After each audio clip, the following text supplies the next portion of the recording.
Hello and welcome to the Fantasy Wildcard Dynasty Show. I'll be your host this week, Ali. You can follow me on Twitter at FFDynastyGrill. With me as always is the GOAT. It's the Dynasty GOAT. It's Kev, who you can follow on Twitter at Dynasty_GOAT. Kev, how are you doing? Good evening, Ali. I'm doing all right. I've recovered from a terrible weekend fantasy-wise. It's one of the worst I can remember of all time, to be honest. Just so many defeats. About 4 or 5 I'm tied in with an injury to a main man, which I'm sure we're going to come on to very soon. But yeah, bad week for fantasy, but I've already recovered. We're back to the grind. Let's get it. How are you? I love it. Yeah, no, I'm doing really well. Fantasy was quite decent this week. Won most of my matchups that I wanted to win, and lost the ones that I didn't want to win. And yeah, DFS was a disaster this week, worst week of the year. But I woke up this morning, the Buccaneers won, just. Wow. So I mean, the Eagles win, the Bucs win, the Giants didn't win. It could be a reason why our co-host Matt is not on the show tonight. Yeah. Who knows? He says he's feeling poorly. So if you are feeling poorly, Matt, which I'm sure you are, get better soon, mate. I was absolutely buzzing to get back on the show, having missed it last week. But yeah, Matt's not here, so there's just the two of us, the two best. They're the best fantasy two, wild cards. Yeah, the two best. That's all you're going to need to take you through week 13. We are heading towards the back end of the year. There's a few playoffs starting this week. Yeah, it's getting really exciting. So that's the good part. We had a couple of injuries this week, Kev. You've mentioned it a little bit there. You teased it. Lamar didn't help you at all in fantasy this week. The PCL sprain, yeah, not great at all. He's now said to be week to week, so it's looking like he's going to miss probably this week. Tyler Huntley's going to get the start, and then who knows? Perhaps they play it a bit safe if Huntley can get the win this week and they stay top of the division. But Kev, what are your thoughts on the injury? Obviously, not very good for you fantasy wise. It's just horrible when you've got your starting QB and he gets injured in the first quarter. Of course, those games that I lost, if I had my QB3 playing, I'd have won. So it's really tough, especially when they're on contending teams and you're trying to get that 1 and 2 seed to get the bye. So I think looking forward from this week on a personal point of view, and for most people that started Lamar, you're probably going to be in a good spot. If you're a contending team, you should already have 3 QBs really to be really making that push. But it's just the fact that you got that unfortunate injury that's cost you this week. Yeah, there's options out there. You could get Huntley. There's other guys you might want to go to the wire. Maybe a guy that's coming for another injury we had this week. Mr. Purdy, baby. It's it's an unfortunate one for Mr. Good-looking Jimmy G. Quite a terrible injury, a broken ankle, out for the year. I think he's now having surgery to fix that and get ready for next year when he's going to be the Buccaneers quarterback, no doubt. But Kev, just talk us through the injury to Jimmy G and then what it's going to be going forward for the 49ers. Looks like Brock Purdy's going to get the start. He looked fine, tossed a couple of touchdowns in the game against Miami. But yeah, it's going to be a tough one because I think it takes him out of Super Bowl contention almost. Yeah, it's tough. But Kev, have you got any thoughts on Jimmy G? I mean, first off, I think the 49ers they're a QB system team, so I think whoever you're sticking there is going to do all right. It's not great news for guys like Kittle, like Ayuk. It's probably neutral for CMC and Debo. They're going to get used more in the run game for Debo. They've got to feature CMC more in the pass game, like we saw at the weekend. Actually, he had his best performance for a while, the most featured role for a while as well, which luckily we got right when we were speaking about it on last week's show. So yeah, it's tough for Jimmy G. It's putting loads of question marks over who'll be the starting QB next season. Is it good news for Trey Lance that Jimmy G's not winning a Super Bowl with the 49ers potentially? I don't think he was going to do that anyway, but yeah, it's a lot more question marks, short term and long term for these 49ers players. So not ideal if you've got high ownership in any of them. No, indeed. It's just bizarre how it came with the news earlier in the week that they're possibly talking a contract extension for Jimmy G. They could be the quarterback next season, then he goes down and breaks his ankle. Just throws another spanner in the work. And I was certainly getting nervous for my Trey Lance shares. I've still got a few on the hope that he is the guy next year. So, which we'll see. It's been interesting off season with the 49ers, because it's a team ready to win. So whoever steps in there at quarterback, he's got a fantastic opportunity. Indeed. But yeah, with that, we'll start tonight's show, and we're going to be reviewing week 13 of the NFL season, and we're going to be highlighting players that stood out to us and discuss a couple of trades to establish their all-important dynasty value. So we've actually got no running backs or tight ends this week because they were hot garbage. But then we are giving you two players who share the same surname, so that's a little treat for you. So Kev, start with the guy that absolutely ripped up the slate this week, who's on fire. Yeah, it's a guy that traditionally we don't really speak about a lot. I don't know why that is, if it's just coincidence or whatever, but it was Davante Adams, the wide receiver one on the week, 37.7 fantasy points. Also the top scoring overall player on the week, including QBs, running backs and tight ends. So fantastic effort. Like I said, he ripped up the slate. He's now moved up to wide receiver 2 overall, and that's really sneakily. He's gone above guys like Tyreek Hill, who's been lauded all season, Justin Jefferson, the Brown brothers, AJ and Amon-Ra Saint. So he's had a fantastic under-the-radar season to be wide receiver 2 somehow. I'm going to thank Tom at NFL_T-Strack here on this one. He made some great points on Davante Adams on his most recent article. In Green Bay, 3.1 fantasy points per touch. This season, in Vegas, 3.2 fantasy points per touch. So a career year on that respect. He's also on track to equal Cooper Kupp's 2021 season for targets with 191, which that would tie 9th all-time in volume. So predictably, Davante Adams went from Rodgers to Derek Carr and got better. A little bit like Tyreek Hill. It's crazy how elite wide receiver talent is QB proof and have actually improved going to sort of a new team, which I think if you're looking talent-wise to go from Rodgers to Carr, it's pretty crazy. But there's that chemistry they had from Fresno State when they were together in college.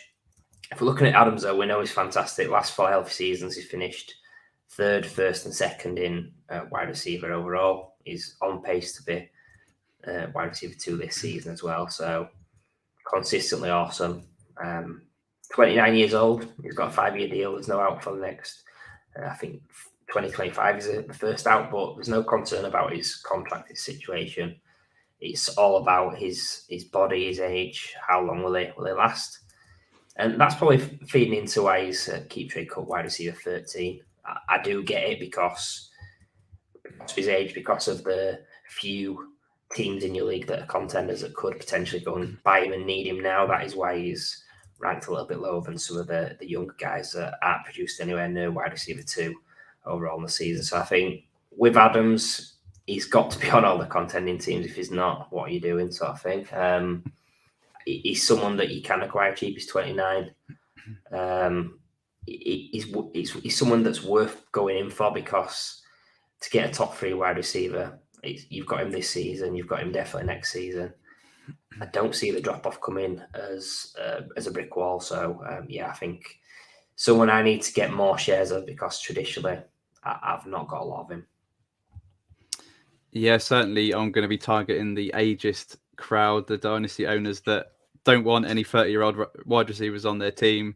I don't see much slowing down in Davante Adams right now. In fact, for me, he's probably the best wide receiver in the NFL. That includes all the guys that you've mentioned. I think he's that good.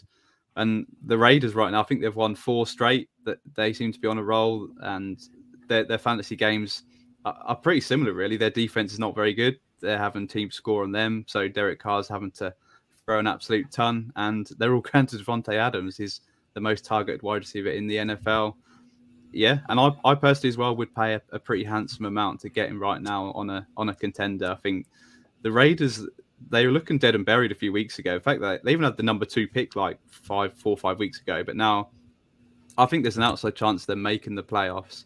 When you look at their schedule coming up, which ties into what I'm going to say in a bit, is they got the Rams on Thursday night, which is a pretty easy win. They're stopping the Rams.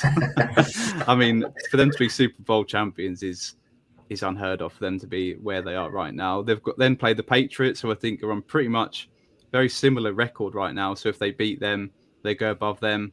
They're fighting for that final playoff spot with them and the Jets. Then play the Steelers, very beatable. Then they play the 49ers, so they've got a bit of a bump where obviously Brock Purdy's looking like the guy who's going to be the quarterback. So that certainly limits the 49ers and what they can do. So yeah, if the 49ers, if the Raiders make a playoff push right now, I think that the future is going to look pretty bright for Devontae Adams, in the fact that for me the big question mark is the quarterback in Derek Carr. I think obviously going from Aaron Rodgers to Derek Carr is a step down. Everybody knows that's a step down from the back-to-back MVP, but you said they got that chemistry together from the past. So I wouldn't want Devontae Adams to be catching passes from any other quarterback, really. There's quite a few in the league that I would worry about his ceiling and where his value would drop off a ton. The fact that he's going to be 30 years old, if he hasn't got Derek Carr, then it's going to be a bit of a struggle for his production, and then also to try and sell Devontae Adams. The Derek Carr's not tied into a massive contract where he's not got an out for say 2025. They can cut him at the end of this season, and it's not going to cost them much at all. So, yeah, there's a few question marks about Devontae Adams, but the fact, if I'm a contender, I think I'm going to go all in because of these question marks. Some people might be a bit worried about the future, but yeah, I mean, he's producing elite numbers right now, so he's gonna be on the championship winning teams. I've got no doubt. So with that, we'll establish his dynasty value. So, Kev, trade scenario 1 would be Devontae Adams or Garrett Wilson straight up. See, this is really tough because Garrett Wilson's definitely picking up pace with Mike White, as we mentioned on last week's show. There's questions there as to what happens long term with that QB. It's surely got to be an upgrade, but does an upgrade mean Elijah Moore gets used more? We've got Brees Hall as well. I think because I play on shorter windows, so I'm only thinking this season, next season, I'd be taking Adams on this one, but it's really close. Yeah, I think a lot of it is on dependent on situation. Although, yeah, Garrett Wilson's producing at wide receiver, sort of top 10 pace at the minute. But yeah, I'll just lean Devontae Adams on win now because we're always win now. So trade scenario 2 would be Devontae Adams or a mid-23 first and a mid-23 second. Yeah, I think just in my head, I think with Adams, I value him as like if I was a contending team, I'd be paying a late first this year, and I'd be willing to pay another first on top. So I think this is a similar sort of value of it being a mid first this year and a mid second this year. It's tricky, isn't it, in a vacuum because of the age. It's either you sort of know which way you're going to go with it, with how you're building your dynasty. But I'll lean Adams on this one, just because I think a mid first is a great pick. It really is, but you're kind of hoping for someone to be close to an Adams level. Yes, it can happen, but there's a lot of risk that it might not happen. So I'll take Adams over the 2 picks. Yeah, I think this for me was about where I am with Devontae Adams. That's his value that the maximum I'd be prepared to pay. So I think it's a decent trade. So trade 3 would be Devontae Adams and a late 23 first or Jamar Chase. Yeah, I'll take Jamar Chase on this one. I think Adams will outproduce him this season. Points per game, I'd be confident of that based on what we've seen and the various situations. I just feel that Chase has got more value in the sense that more teams would be interested in acquiring him, and be late first. He's going to be potentially a good player, but there is a bit of risk there as well. So give me Chase. I think if there is a pivot from Chase involving a late first, there's maybe other wide receivers you could go to get. Like if you could get an Amon-Ra St. Brown, for example, or an AJ Brown, that's something that's more interesting as a Chase pivot, I think. Yep, I think you absolutely nailed it, Kev. Yes, come on, best 2. Certainly, we'll move on to the quarterback that certainly wasn't the best this week. In fact, it's probably like Voldemort, really. You shouldn't really talk about him or bad things happen. But we have to talk about the return of Deshaun Watson. Really not a sensational return this week. Although, to be honest, if you really thought about it, that he was never going to be quarterback one on his return. In fact, he wasn't quarterback one; he was the quarterback 30 on the week. He was behind the amazing quarterbacks John Wolford and Kyle Allen. So yeah, he didn't have the best return, but when you really look into it, the Houston Texans, it's quite funny. They're like top 5 against quarterbacks, and it's really just because the quarterbacks don't even have to do anything to beat the Texans. They just establish an early lead and then just run them into the ground. The Texans then just throw the ball to your defense and score plenty of points, which was the case. Just looking at his ranking on Keep Trade Cut, it's now quarterback 11. I think it's fair. I've got him slightly higher than that, but you have to factor in the fact that he's not played since the 3rd of January 2021. So we're talking nearly a full 2 years. Certainly showed a bit of rust, and then only attempted 22 passes. And then again, he rushed only 7 times for 21 yards. So he's not exactly flexing his ability right now. But then we just know what he can do in the past. He had them 3 finishes of quarterback 5 in a row from 2018 to 2020 with a really not very good Houston Texans team. They were fine, but he used to scrape them into the playoffs. I seem to remember, and go out round 1. But yeah, he did amazing with that organization. So I've got no doubt he can take the Browns far, but perhaps not this year, perhaps starting next year. But yeah, he's certainly that all-round quarterback, one of them guys that you look to in Dynasty to be an anchor for your roster. Not necessarily a Konami quarterback. I think we like his rushing, but his best season on the ground was 551 rushing yards, which is 34.4 yards a game, which is good. I mean, I looked into the stats this season.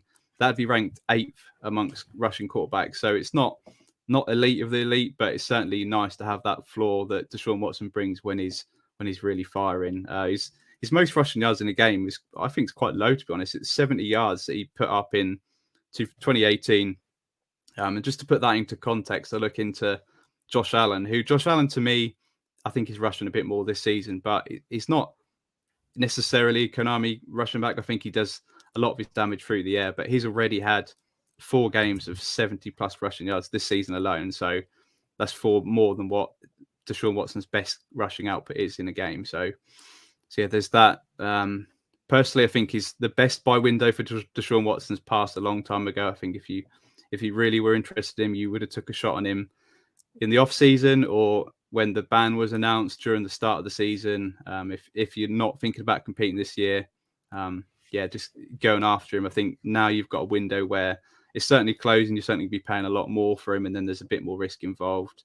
I personally don't think we're going to see the proper version of Deshaun Watson until next year. I think he still needs to get to know that playbook fully, and then just looking at the defenses that he faces coming up, it's not going to be all fun and games for him. They've got the Saints defense, the Commanders, and the Steelers coming up. So I think it's going to be a struggle to finish off the year. The Browns aren't really going anywhere. They're probably looking to 2023. But then it's the players in 2023 that I like the Amari Coopers, who's done amazing things right now with Jacoby Brissett, top 10 wide receiver on the season. I think he's a big buy for me. I think his ceiling is elevated even more with Deshaun Watson coming in. So love that connection. Donovan Peoples-Jones as well. I think he's a buy for the future. So yeah, I think you have to be cautious on Deshaun Watson if you're expecting him to do anything this season. But obviously we know where he's going to be next season. It's just be interesting to see what his value does. I think if he does show that sort of ability where he was at the Texans, that quarterback 11 rank's gonna go up, and he could probably hit top 5 or 6. So that's where I am with Deshaun Watson. Kev, where are you right now? I mean, first off, don't forget David Njoku getting a value spike. I mean, David Njoku, this is a tight end that was tight end 6 in fantasy points per game before his injury. And then he's getting this value spike. Obviously, I'm going to be going a little bit over the top on that because he was my wildcard selection for this season. But yeah, I think Watson coming back, it's great news for all the Browns' weapons for fantasy, for dynasty wise. There is some exciting weapons. You mentioned Cooper's been unreal how sneakily he's in the top 12. There's Peoples-Jones who's flashing on special teams and on offense as well. And Joker, as I said, so we like Watson. I think our concerns were how long will the ban be for? If we go back in time a little bit, how long will the ban be for? Who will he play for when he was stuck on the Texans? Now he's got the move. Now he's back. We're back probably above consensus. Where did you say was going? Number 11. I think we've got him like 9, 10 at worst. So, yeah, we're above consensus because of what he's done in the past. Like you mentioned, 3 seasons where he's had top 5 performances. I know our good friend Mags on Dynasty Hot Seat, he's started a new series called Fantasy Retrospective, and his first episode was on Deshaun Watson. It's well worth having a listen or a watch of that on YouTube. Really good insight, someone that's done fantastically for fantasy over the past few years. I think taking the emotion out of your thoughts on Watson as a player, and I know that there will be some people out there that don't want to roster him for what's happened off the field. Totally respect that, but I think if you're playing it sort of thinking just purely on the game fantasy, he's someone that you probably have missed your window. That there might still be a little bit of time while he's being rusty, particularly if he's somehow on a contending team and you're worried about how he's going to be playing this season. Maybe you can use that to your advantage and steal him off them as such, but yeah, I think your business for Watson should have been done maybe 3 months ago, 6 months ago. I had one in a league and I traded it for Deshaun Watson, so effectively gave up Brees Hall for him, which for a little while I was pretty worried. It's a rebuilding side it's a big rebuild, so having Brees Hall would have just hammered that team and got them a few more wins than they needed. So that's why I did that trade in that scenario. But I think if we look forward to next season to startups, if he can have a bit of a finish to this season where he's doing decent, why can't it be a round 1 QB in startups, which I think is well within his range of possibilities with the running back landscape as it is and becoming high risk. So let's establish his trade value. We've touched upon where we've got him from pure rankings, but let's see how it goes versus players and picks. So trade 1, we've got Deshaun Watson and an early 23 second, or Jalen Hurts. Yeah, I think we'll take the Eagles side. It pains me to say that right now because obviously you're here, Kev. But I'll take Jalen Hurts, who I've now got in my top tier of dynasty quarterbacks. I think it'd have to be a first round pick to make me really think about it. Obviously, Watson, I think he has the ability to get up there. I think right now where I am, I've got him a couple of tiers below, just with the risk that he doesn't return as the same guy. But I mean, there's not many doubts in my mind that he's going to be roughly the same guy that we've seen eventually. But Jalen Hurts, what he's done right now, and I think he's destined to get a big contract with the Eagles. Whether he's going to win them Super Bowl this year, they've got a really good window right now to win. Now they've got some great picks in the draft next this draft coming up. So they're going to be a contender for a few years. Jalen Hurts is going to be there. They've got them wide receivers, that tight end. There's not much else to say about Jalen Hurts. He's just fantastic quarterback going forward. So I'll just take that side. But it's not a massive amount, especially if you add say 6-8 months onto it, start next season, it could be closer.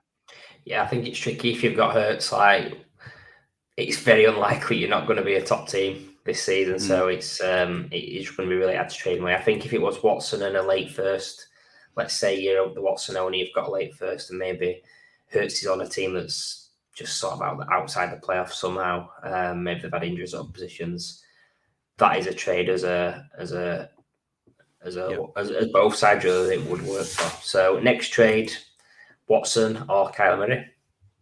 Yeah, this is more in the similar ballpark. This would be more of a sideways move. I've still got Kyler Murray one place above Watson at the minute and in a tier above, just because I think Kyler Murray, I think there's so much more to come from Kyler Murray. We've not seen too many games where they've had Marquise Brown and DeAndre Hopkins together on the field. I think there's a lot more to come in terms of Kyler Murray can get himself in even a tier above this. I think that they need to sack the head coach. I think he's doing him absolutely no favors.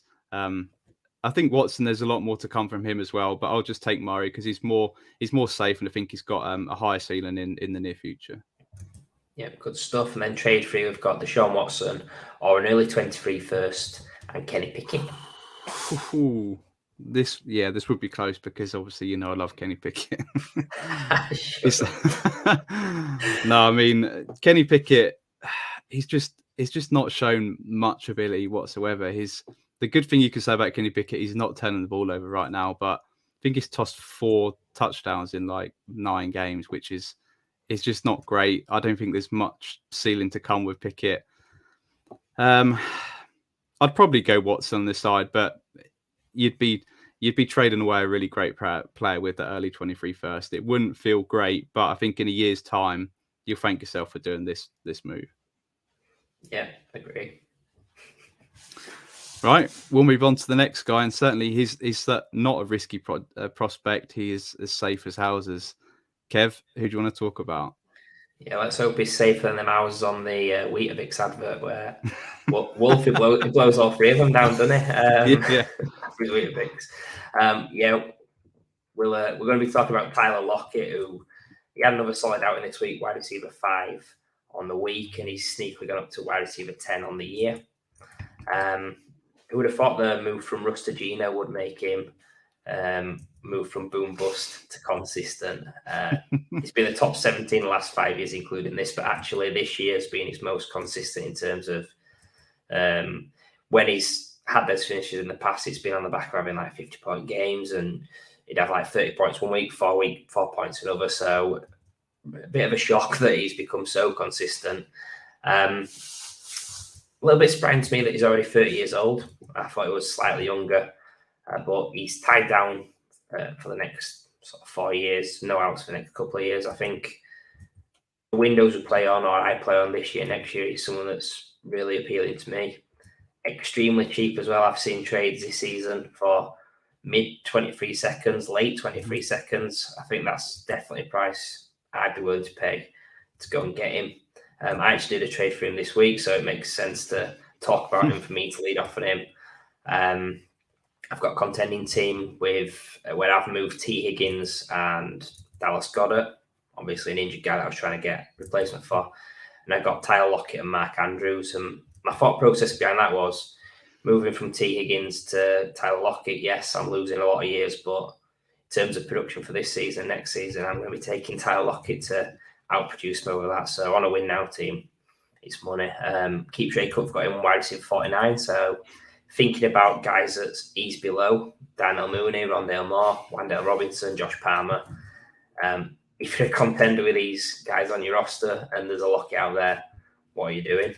And then also, if you're a rebuilder with Lockett on your team, what are you doing?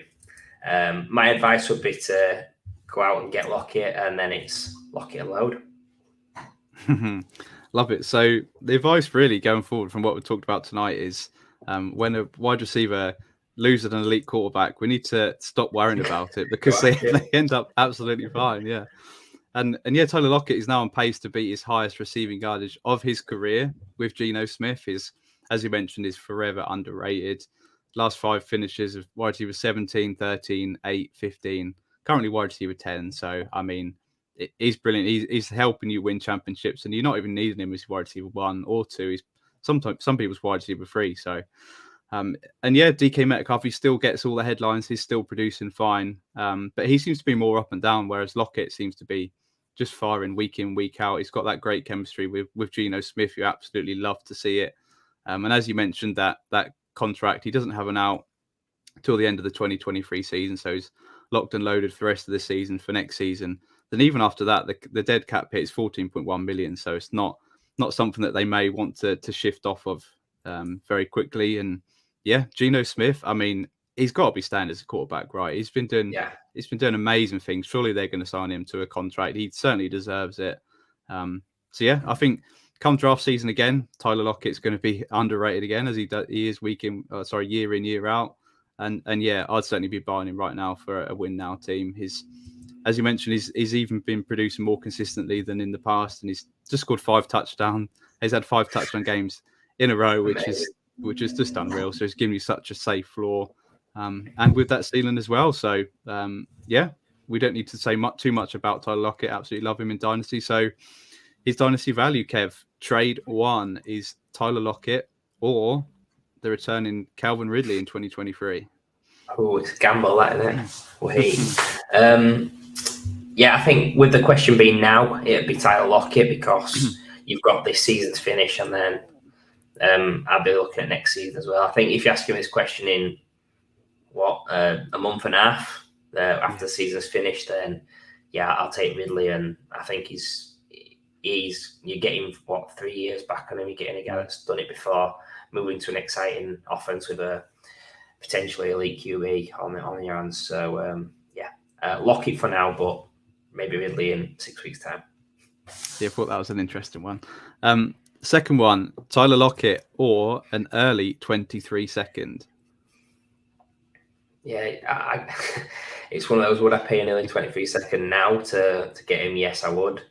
Would I take an early 23 second if I had Lockett? Yes, I would.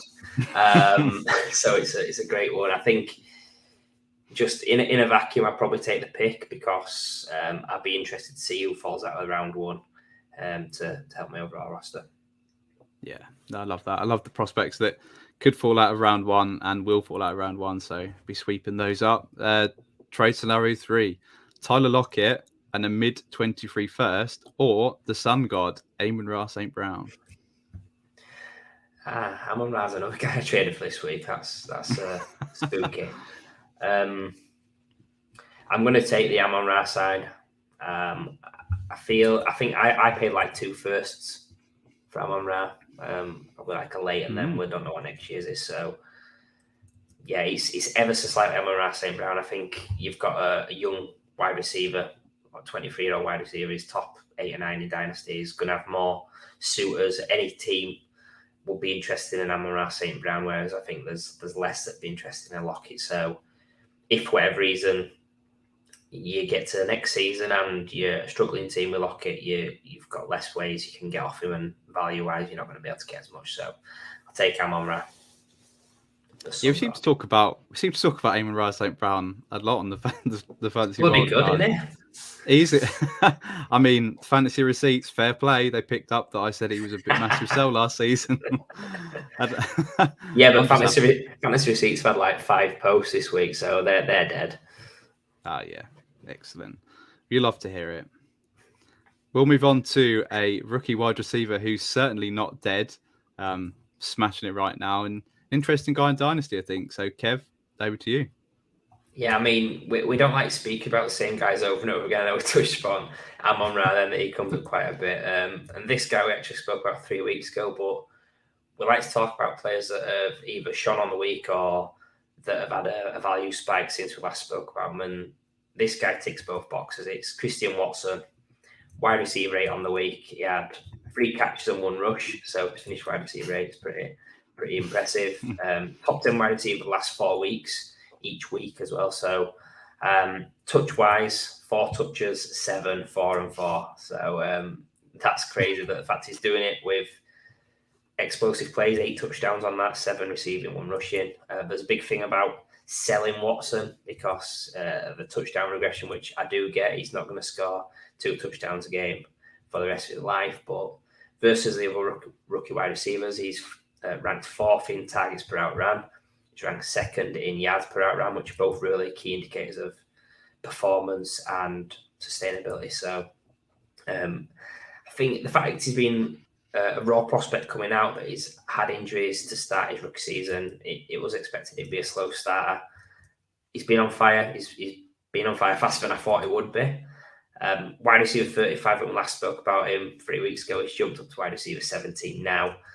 Crazily, he's still below James Williams. I don't know how much James Williams is paying the guys at Keep Trade Club, but how can he keep or even see his value rise despite not playing? He played like two snaps in the run game this week. It's unbelievable to me. But also above guys like Burks and Pickens, even though they're the same tier, I think that's pretty telling. I mean, the similar tier as prospects coming out, but I didn't he'd overtake him. Looking back 4 weeks ago, I didn't think he'd be that quick. His value's gone from mid-second 3 weeks ago to a late first, maybe even higher now. So I think there is concern there that he's not getting a lot of touches, but like we mentioned, with him being a raw prospect, with him sort of getting integrated into the offense, with it being such a slow-paced, low-volume offense anyway, I think he's doing really well. He's a young wide receiver that's hit. He can win in a number of ways. People are going to be worried about Aaron Rodgers, which I think is fair. If he ends up leaving, that's going to be a shame. There's also talk of Jordan Love starting games potentially if it's lost season and Rodgers is carrying injuries towards the end. So there is a little bit of concern, but just remember when he scored against the Eagles on that long touchdown play, it was from Jordan Love. He caught the ball, took it, 60, 70 yards. So I think there's less concern with a guy like that can be an impressive guy that's getting a few touches and making the most of them. So I'd be really happy to have him. And yeah, just his value's gone crazy and it can't get much higher, can it? I'm just interested to see if there was a startup right now where he would be taken and how high he'd be taken. But yeah, James Williams, you mentioned him there. Certainly worked. Me and Matt, I think we got together and we're voting for James and Williams on Keep Trade Cut to make sure his value don't fall. Horrible. But yeah, wide receiver 3 the last 4 weeks out of these such little touches. We spoke about him, I think, when he had that 3 touchdown game where he just exploded out of nowhere. And just we had the question marks whether he can sustain it going forward. Well, this stat might tell you something. He's had 8 touchdowns the last 4 games, which is tied for Randy Moss. Have you ever heard of Randy Moss, Kev? most touchdowns in 4 games, 4 game span by a rookie. So he's in pretty good company there. We spoke about Burks possibly being AJ Brown 2.0 on the show a couple of weeks ago. Is this Devontae Adams 2.0, Kev? No, probably not. It's no. But yeah, he's getting himself on the field in 92% snap percentage the last 2 weeks, so that's good. The question mark is obviously if you're talking this is Aaron Rodgers 5 years ago, then it is wheels up Christian Watson. But the fact that for me, Aaron Rodgers' future is looking a little bit more uncertain with how disastrous the Packers season's been. It could look totally different if Jordan Love is the quarterback. Jordan Love could be a really good quarterback. We've just not seen enough of him to really put too much stock into what he can do. But yeah, Kev, I'm going to throw out a bold prediction now that he's had all these touchdowns the last 4 weeks. He's not going to score a single touchdown this week. All right, keep an eye on that one. You're a brave man, Ali. Or it could be because they're not playing, possibly. Kev, we'll move on to the trade scenarios because this could be an interesting one with Watson, who's certainly burst on the scene and saw his value rise. So trade scenario 1 would be Christian Watson or Michael Pittman. Yeah, Pittman's a guy that's not getting much love now, is he? They've gone back to JT, unsurprisingly. I'd be taking Watson on this one. The fact that he's playing well. He's playing great ball at the moment. He's outscoring Pittman on a week-to-week basis. He's younger. It's tough for Pittman. Like, is he going to be the main man? I'm still not sure if he will be the main man. It's going to be a JT offense first and foremost. I think there's questions regarding their GM, who the coach is going to be, who the QB is going to be. So. Yeah, I think there's a few more questions with Pittman. I'll take Watson because he's younger. People will want to buy into him more. Yeah, love it. And trade scenario 2, Christian Watson or a late 23 first. Yeah, we've seen that value rise and mentioned late 23 first on the bit I did. I'd lean ever so slightly Watson. If it was say 108 or earlier, I'd lean the pick, but late we'll assume it's 9 to 12, which I'll take Watson on that, which is hilarious thinking back 4 weeks ago what I would have said. Yeah, I know, it's crazy. But yeah, trade scenario 3, Christian Watson or the 101, Bijan Robinson, or Justin Jefferson. Spicy. Yeah, give me the package, Watson and Bijan, please. Wow. I think the love for Bijan's immense. That he's top 3 Dynasty running back before he's even come in. So yeah, I think I'd happily do that. It'd be roster dependent. Obviously, I don't think you want to be rostering too many high end running backs with the way the injuries have been going. It's a very risky strategy, but But yeah, let's move off Justin Jefferson. You heard it here first, folks. Move off Justin Jefferson. No. Watson over Jefferson. Who knows in a year's time? Who knows? But yeah, we'll move on to a guy who certainly not hit the heights that he should have done this season. It could be the worst trade in the history of the NFL. It's not looking great right now. We'll go to Russell Wilson. The guy, I mean, he just looks cooked right now. All their memes about what is Russ cooking? Let Russ cook. I mean, what is he cooking right now? It must be what's being served on them Bush Tucker trials on I'm a Celebrity, because it's just pitiful. It's awful. Quarterback 27 on the week and quarterback 22 on the season. So I know we spoke about him earlier in the season. We had a few concerns about him, and it's just gone. It's almost gone bad to worse. I think he had the half decent game in London, but there's just not much to shout about. And I've got a little question for you, Kev. So in the past 8 games for Russell Wilson, how many touchdowns do you think Russ Wilson has thrown? I mean, I know it's one of the lowest scoring teams of all time, so it's going to be a very low number. I don't know. 9. It's 4. 4 touchdowns in the past 8 games. Oh, 4 picks, God. 4 picks and 5 fumbles. So, yeah, not great. I mean, he's only thrown 8 on the whole season. I think listening to the rewind, they said that they're actually averaging less than 14 points per game, I think I saw, which is the record since records began. That's the lowest. So, just to put in context, Carson Wentz, who's now not a quarterback in the NFL, he threw 7 touchdowns in his first 2 games. So, yeah, Russell Wilson, you can't blame his defenders for getting in his face and having a go at him, because that's not the Russell Wilson that I knew from. I mean, he spent his whole career inside the top 10 year in, year out. He had that number 1 ceiling, quarterback 1 ceiling, and the quarterback 10 as a low. So for him to be quarterback 22 right now is just unbelievable. Even that final season at Seattle where he got injured and all the fallout, he was still on pace for 30 touchdowns that season. So just watching him right now, something about him doesn't seem right. His mechanics aren't right. He's not making good decisions. The system in Denver is absolutely terrible. Nathaniel Hackett just has to go. I think this whole team needs a reset in the offseason, and I think it's coming. I think they went all in for this season with the hope that they could really make a run in that tough division and compete, but it's just not happened. And but personally, I've not completely given up right now. It is tough watching, and I have got him in a few places in Dynasty where I thought I bought fairly low on him, but just following the money, I mean, that just tells you he's going to be the Denver quarterback for the foreseeable future. So you have to hold him right now and wait. There's just no point trading him away because his value's fallen so far. I mean, his keep trade cuts got him quarterback 25, which for me it is too low.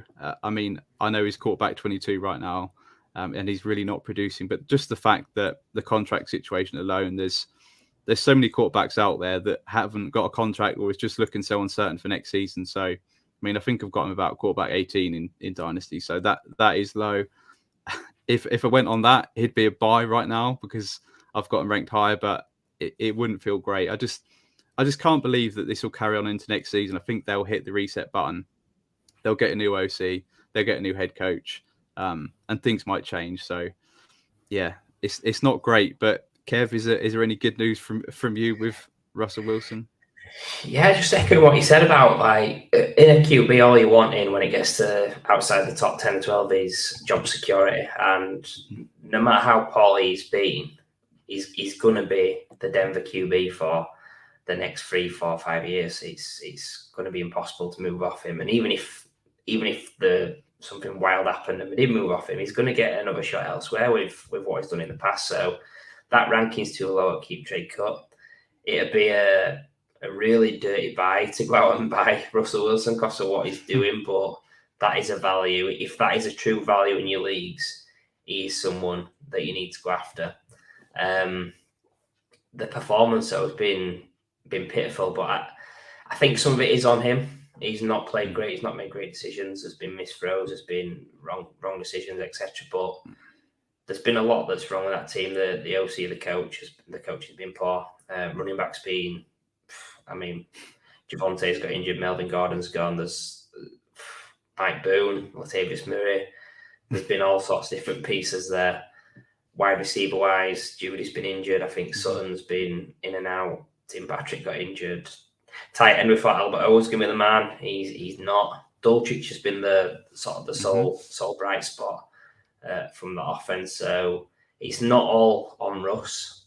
He is the head chef, I guess, but there's plenty wrong in that kitchen, isn't there? So I think he's someone that you'd be happy to acquire on the cheap if you've got plenty of bottle. So we'll move on to the trades and see if you've got the bottle to make these trades. I've got Russell Wilson and an early 23 first, not the 101, or Joe Burrow. Yeah, I'll take Joe Burrow. I think where I am right now with Joe Burrow is my quarterback 4. He's only just below the top 3 guys in that tier. So he's the next guy up in that second tier. I really like what I see from Joe Burrow. He even added a bit more rushing output the last couple of weeks. We know he's got them elite weapons. Jamar Chase coming back. I just think Joe Burrow's got such command of that offense there. They're going to be stable for the next 2 or 3 years at least. So I'm going to be really happy with Joe Burrow sitting on my team for his ceiling, for his floor. I just not got to worry about that position. So I'm happy to give up that pick this year just to get that certainty in Superflex. Okay, next one will be interesting. We've got Russell Wilson or Aaron Rodgers.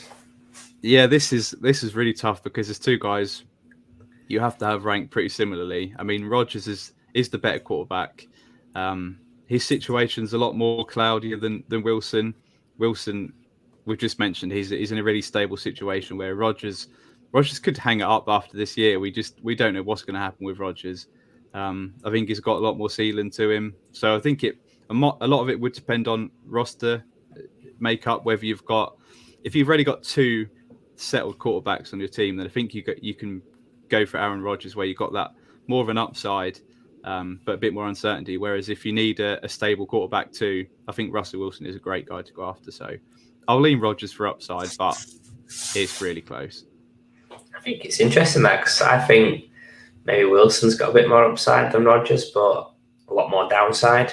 I don't know how I see it. I think the way Rodgers is in that offense, I can't see the flaw. I think vacuum-wise, I'd probably just lean Wilson, but it's literally like, would you rather get punched in the face or kicked in the nuts? So, so last trade, we've got Russell Wilson or Jared Goff and a mid 23 second.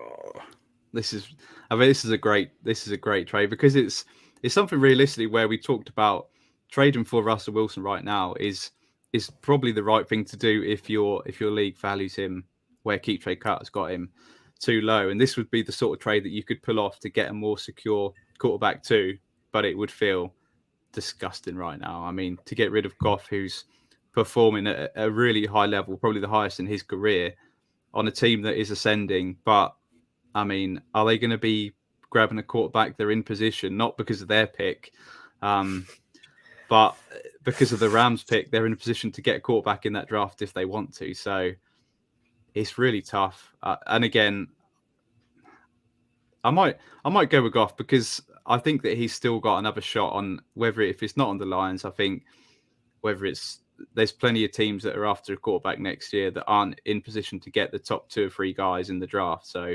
I think Goff isn't a backup next year. I think he is a starter. For what team? I'm not quite sure, but I'll slightly lean that side. But it's a great trade because it's a move that you could make to get stability on your team to get Russell Wilson. Yeah, it's interesting with Goff because probably after first 4 weeks, he was on fire, wasn't he? He had a really fast start to the year. And then he did pretty terrible until the last couple of weeks, and he started to pick up again now. It's the fact that they've got them 2 early picks would have me worried as a Goff owner, thinking if they want a QB in this class, if they've got pick 3 and 12 or something, if they can make the pick, they can get a Stroud or a Young or some other guy. So, yeah, there is that worry there. I think you are right what you say long term. I think he's going to have a job in the NFL. There's plenty of spots he could get a job. He's just landing in the right spot. Can he get off that contract? I'm not too sure. God, it's such a tough one, and I'm the one that said this one, so I think I'll just probably say Russell Wilson, just because of that uncertainty. And I think Russell Wilson, we know that if he can ever get back to his form as a previous, I think he started his career like 8 or 9, 10 seasons of QB1. That'd be something that is appealing. Yeah, certainly, and someone that's not really appealing right now at all for Dynasty, the guy where the stats are absolutely unreal. It's Diontae Johnson, and again, I'm going to be talking negatively about a guy that absolutely loved coming into the season. Thought the situation can't get any worse. It's only going to get better. And now it's a guy that I've been trying to sell because I'm just worried about the future for Diontae, and nobody seems to be taking him anywhere. So, and that's despite being the 7th most targeted wide receiver. I mean, if you were offered the 7th most targeted wide receiver, you think, yeah, I'll take that. I'll, going to be getting a bargain here. But just the fact that he is wide receiver 39 on the season, the 7th most targeted wide receiver. Yeah, I mean, can we just bring back old Noodle Arm Roethlisberger, because this is absolutely tragic. I mean, this week just summed him up, really. 11 targets, only 5 receptions for 60 yards. It's been the story all year with Diontae Johnson. Not finding the end zone. He's still not found the bloody end zone. He's only averaging 5.38 yards per target, which is the second lowest in the NFL. Only KJ Osborne is lower. He has fewer receiving yards per target for wide receivers with 50 plus targets. So I'm not sure what Diontae Johnson has done to upset Kenny Pickett or the OC, Matt Canada. I think he's been fiddling with one of their wives. I'm not quite sure what's going on. But yeah, I mean, this is even without Juju now in the mix. And it's also without Najee Harris this year. He's not catching a ton of passes at all. I think he's had 1 target the last couple of games. So, I mean, the targets are still going through Diontae Johnson, but for whatever reason, it's just not happening. Looking at the stats from last year, there's a small drop-off in passes attempted per game.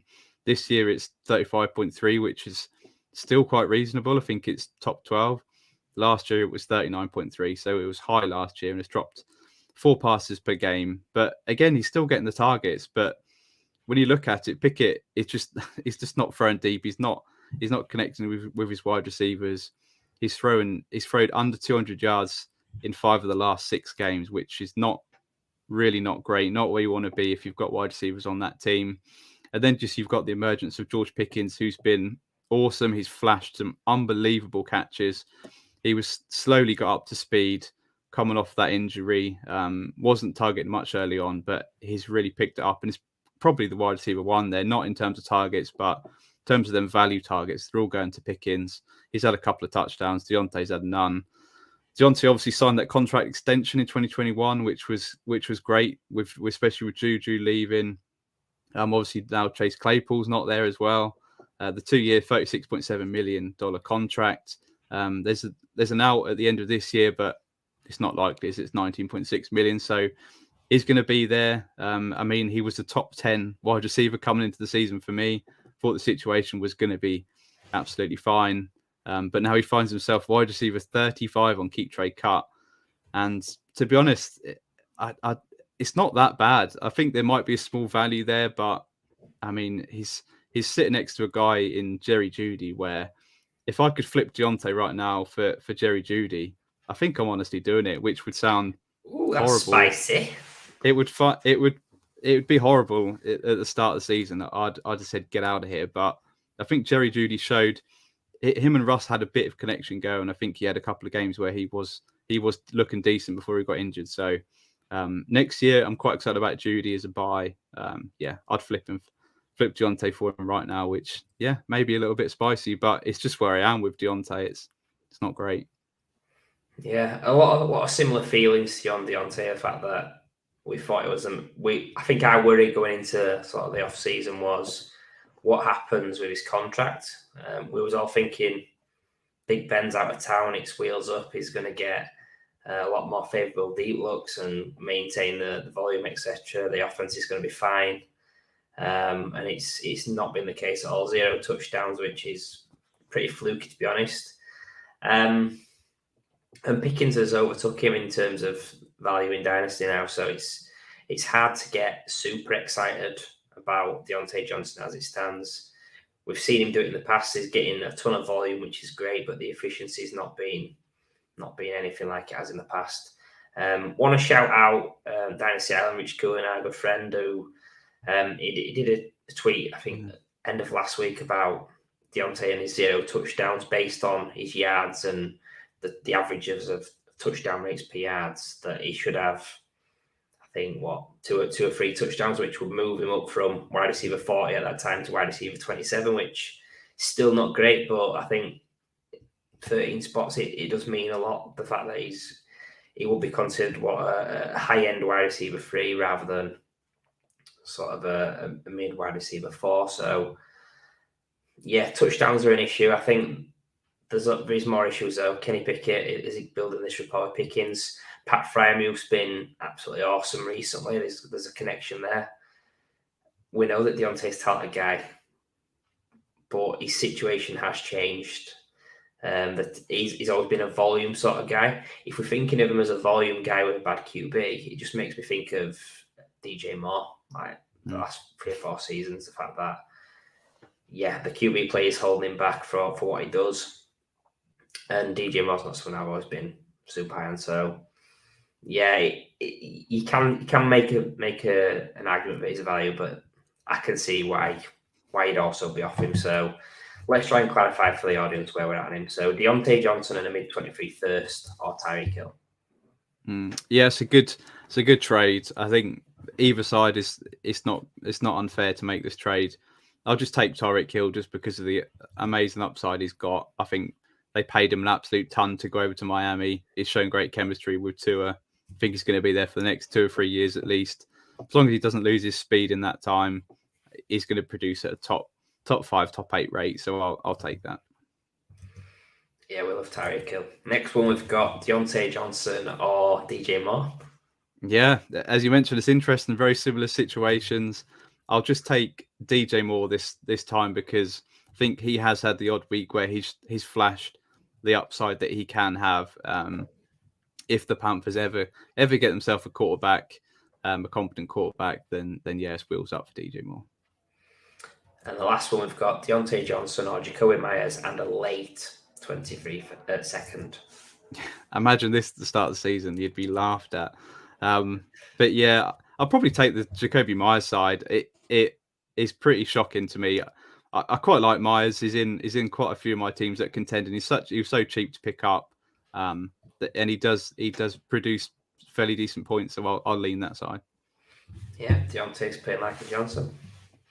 He certainly is. And on that note, we better end tonight's show. So that brings to the end of tonight's show where we've reviewed week 13 of the NFL season. So thank you for tuning in. Be sure to follow us on Twitter and subscribe to us on YouTube at Fantasy Wildcard. And join us every Tuesday for the podcast and every Wednesday for the stream of the show to see our beautiful, mugs probably. So thank you once again. Have a good one, and we'll see you again soon.